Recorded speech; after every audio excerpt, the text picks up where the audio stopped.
រោគសញ្ញាមហារីកទ្វារមាសដំបូងដែលស្ត្រីគួរមានការយល់ដឹងជាពិសេសស្ត្រីដែលគាត់មានដៃគូស្ត្រីដែលគាត់មានការរួមភេទ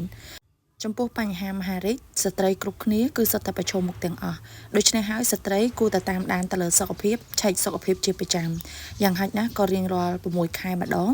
ដើម្បីពិនិត្យតាមដានទៅលើបញ្ហានៃការកើតមហារីកពួកឯបញ្ហាមហារីកមួយចំនួនវាអត់មានចេញរោគសញ្ញាភ្លាមឲ្យយើងចាប់អារម្មណ៍ឲ្យយើងដឹងមុនទេ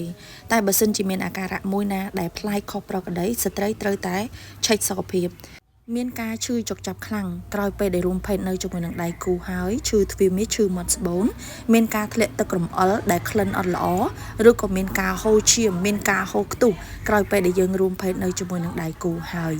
មានឃើញការធ្លាក់សមកជាប្រចាំដែលក្លិនអត់ល្អអាសាឈឺអ៊ូលនៅលើថ្ងាសឈឺតាមដៃស្បូនឬក៏ចុករយចកេះចុករយឆ្អឹងខ្នងរោគសញ្ញាទាំងនេះគឺជារោគសញ្ញាដំបូងនៃការកើតទៅលើបញ្ហាមហារីកទ្វារមាសនិងមហារីកមាត់ស្បូន